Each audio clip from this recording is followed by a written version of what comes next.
তাছাড়া এই মুহূর্তে সবচেয়ে বড় খবর 26 বিধানসভা ভোট খুবই কাছের গোড়ায়। তার আগে কিন্তু আইএসএফ একাধিক জায়গায় কিন্তু অবজারভার ঘোষণা করেছেন।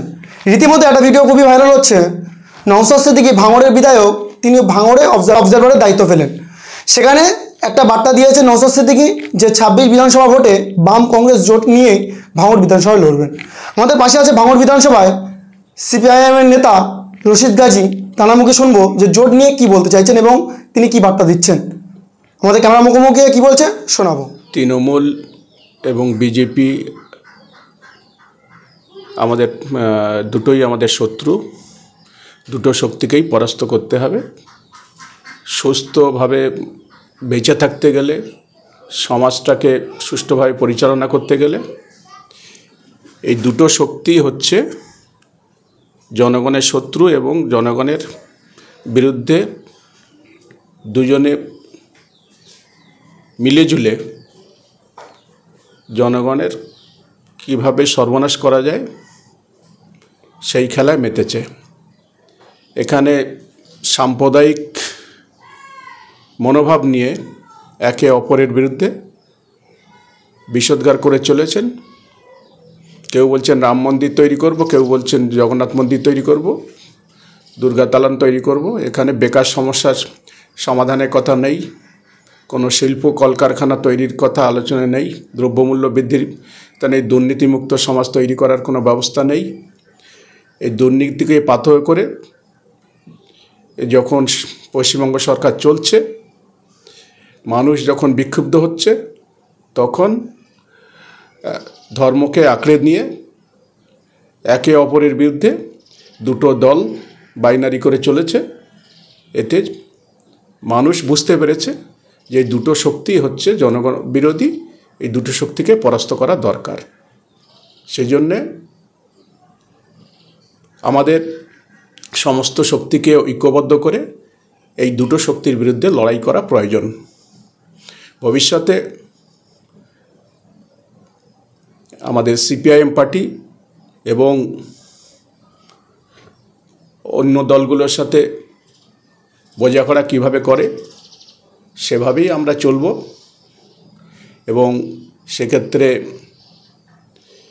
সমস্ত শক্তিকে ঐক্যবদ্ধ করার কথা আমাদের পার্টিতে সিদ্ধান্ত আছে। সেই মোতাবেক আমাদের পার্টি যে সিদ্ধান্ত নেবে, যে পথে পরিচালিত করবে, সেভাবেই ভাঙড়ের লড়াই হবে। এবং এখানে মানুষ তৃণমূল বিরোধী, বিজেপি বিরোধী মনোভাব নিয়ে চলছেন। সমস্ত কিছু উপেক্ষা করে মানুষ 26 সালে তার যোগ্য জবাব দেওয়ার জন্য তৈরি হয়ে আছে। ইতিমধ্যে তো নওশাদ সিদ্দিকী পরিষ্কার জানিয়ে দিলেন যে 26-এ বাম কংগ্রেসের সঙ্গে একটা জোট ঐক্যবদ্ধ হবেন। সেক্ষেত্রে কি সিপিএম এর দরজা খোলা থাকবে? আমি তো রাজ্য নেতৃত্ব নই, আমি একজন ভাঙড়ের আঞ্চলিক নেতা। সেই হিসাবে রাজ্য নেতৃত্ব যেভাবে যতক্ষণ পর্যন্ত না জোট বার্তা দিচ্ছেন বা ঘোষণা করছেন, ততক্ষণ পর্যন্ত এই বিষয়ে আমি কোনো মন্তব্য করতে চাইছি না। যদি জোট হয়, আইএসএফ এর সঙ্গে যদি বাম কংগ্রেসের জোট হয়, তাহলে 26-এ কি এবার এই সরকারকে পতন করতে পারে ঐক্যবদ্ধভাবে? সরকারের পতন তো আমরা চাইছি এবং সেই মতোই লড়াইটা হবে এবং দুটো শক্তির বিরুদ্ধে আমাদের লড়তে হবে। লড়াইটা কঠিন হলেও অবাধ সুষ্ঠু নির্বাচন হলে মানুষ এই দুটো শক্তিকেই পরাস্ত করবে। এবং বিশেষ করে ভাঙড়ে এখানে বিজেপির খুব বেশি প্রভাব নেই। তৃণমূল জনবিচ্ছিন্ন, এত বেশি দুর্নীতির সাথে যুক্ত, এই তৃণমূলকে মানুষ আর চাইছে না। সুষ্ঠু নির্বাচন হলে ভাঙড়ে তৃণমূল এখানে পরাস্ত হবে। এই যে শাসক দলের নেতারা ইতিমধ্যে মন্তব্য শুরু করেছেন যে 26-এ বিরোধী শূন্য, তারা খাতা খুলতে পারবেন। সেটা এই কথা বলার মধ্য থেকেই তো প্রমাণ হয়ে যায় তারা বিরোধীদের কতটা সমীহ করছে বা ভয় করছে। কারণ এটা বলার দরকার লাগে না। মানুষ অবাধ নির্বাচন হোক, অবাধ নির্বাচন যদি হয়, সমস্ত মানুষ সুস্থভাবে তার গণতান্ত্রিক অধিকার প্রয়োগ করতে পারলে তারপরে প্রকৃতভাবে প্রমাণ হবে যে মানুষ কোন দলকে চাইছে আর কোন দলকে চাইছে না। আগে থেকে মানুষকে সন্ত্রস্ত করার জন্যে এইসব কথাবার্তা বলার প্রয়োজন নেই। আর মানুষ এইসব সন্ত্রাসের ঊর্ধ্বে উঠে গিয়েছে, কারণ তারা বুঝেছে চাকরি নেই। সমস্ত ক্ষেত্রে টাকা দিয়ে চাকরি নিয়েও সে চাকরি রক্ষা করা যায় না।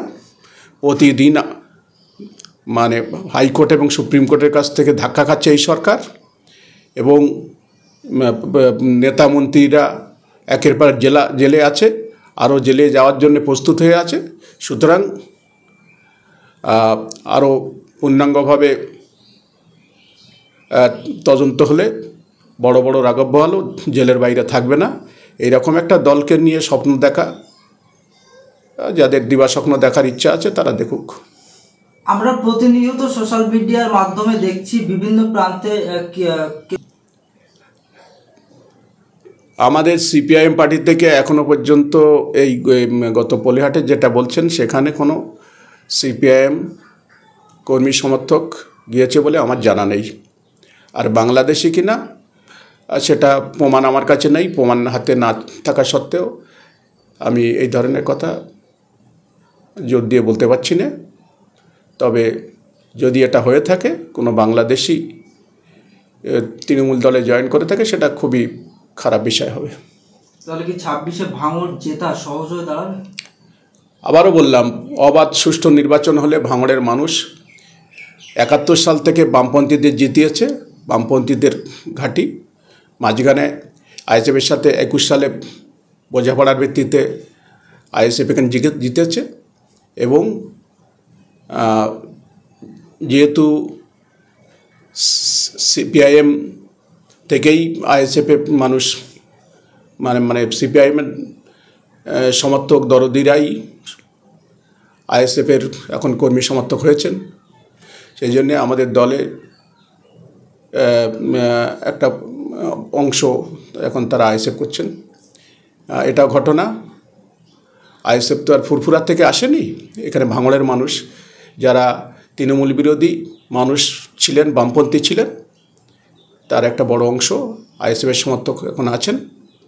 সুতরাং বোঝাপড়া হলে লড়াইটা জোরদার হবে। সর্বোপরি আমি যেটা মনে করি সেটা হচ্ছে মানুষ তৃণমূল বিরোধী, এবং তৃণমূল বিরোধী মনোভাব থেকেই আগামী 26 সালে নির্বাচনটা হবে, এবং সেই নির্বাচনে মানুষ যদি তার নিজস্ব ভোটাধিকার প্রয়োগ করতে পারে, নিশ্চিতভাবে তৃণমূল পরাস্ত হবে। ইতিমধ্যে নওশাদ সিদ্দিকও তিনিও মিডিয়া সাক্ষাৎকারে তিনি একদিক দিয়ে প্রশংসা করলেন সিপিএম। সে তো করতেই হবে, কারণ একটা আবেগ। নওশাদ সিদ্দিকীর ভাই আব্বাস সিদ্দিকী সাহেবের তার যে একটা ফুরফুরার সন্তান হওয়া সুবাদে, এবং তার প্রতি একটা মানুষের যে আবেগ সেটা ছিল।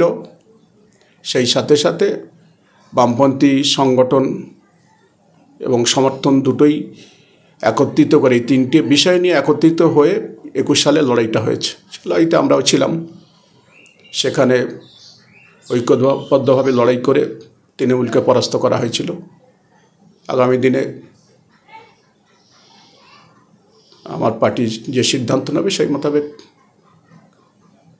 তার কাজ করা হবে, এবং সেই মতো চলবে।